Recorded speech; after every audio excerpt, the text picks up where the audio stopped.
আম্মা জান আয়েশা সিদ্দিকা রাদিয়াল্লাহু তাআলা আনহা বলেন, আল্লাহ নবী সাল্লাল্লাহু আলাইহি ওয়াসাল্লাম এত সুন্দর ছিল, এত সুন্দর ছিল। আম্মা জান আয়েশা সিদ্দিকা রাদিয়াল্লাহু তাআলা আনহা হঠাৎ রাত্রিবেলায় একদিন গ্রামের মহিলারা যেমন কাঁথা সেলাই করে সই দিয়ে ওই রকম ভাবে কাঁথা সেলাই করতেছিল।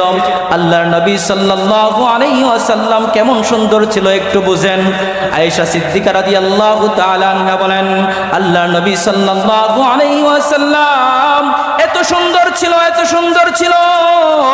আমি আয়েশা গ্রামের মহিলাদের মতো কাঁথা সেলাই করতেছিলাম। এই দিক দিয়ে হঠাৎ করে আমার বাতির তেলটা শেষ হয়ে গেছে, আমার দোয়াতের তেলটা শেষ হয়ে গেছে। এমন অবস্থায় আমার হাত থেকে সুইটা পরেও হারিয়ে গেছে, আমার সুইটা খুঁজে পাইতেছিলাম না। আম্মা জান আয়েশা সিদ্দিকা রাদিয়াল্লাহু তাআলা আনহা ডাক দিয়ে বলে, ওরে দুনিয়ার মানুষ, তোমরা জানোনি আমার দয়ার নবী মায়ার নবী কেমন সুন্দর ছিল। আল্লাহ নবী সাল্লাল্লাহু আলাইহি ওয়াসাল্লাম আমি আয়েশার ঘরে রাত্রিবেলায় যখন প্রবেশ করলেন, আমার যেই সুইটা হারিয়ে গেছিল, আমি আয়েশা আল্লাহর নবী সাল্লাল্লাহু আলাইহি ওয়াসাল্লামের সেই নূরের চেহারার আলোতে আমি আয়েশা সেই সুইটা পর্যন্ত খুঁজে পেয়ে ফেলেছি। বলেন সুবহানাল্লাহ।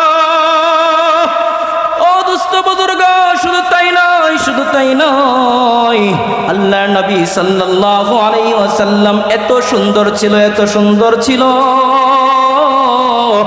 আম্মা জান আয়েশা সিদ্দিকা রাদিয়াল্লাহু তাআলা আনহা বলেন, হযরত ইউসুফ আলাইহিস সালাতু ওয়াস সালামকে ওই সময়ে তৎকালীন মহিলারা দেখে তাদের হাতে যেই ছুরিটা ছিল সেই ছুরি দিয়ে তারা আপেল কাটতেছিল। হযরত ইউসুফ আলাইহিস সালাতু ওয়াস সালামকে দেখে তারা এমন ভাবে অবাক দৃষ্টিতে তাকিয়েছিল যে তাকানোর মাধ্যমে তারা কখন যে তাদের হাত পর্যন্ত কেটে ফেলেছে তারা বলতে পারতেছিল না। আম্মা জান আয়েশা সিদ্দিকা রাদিয়াল্লাহু তাআলা আনহা বলেন, আল্লাহ নবী সাল্লাল্লাহু আলাইহি ওয়াসাল্লাম মায়ার নবী এত সুন্দর ছিল, এত সুন্দর ছিল।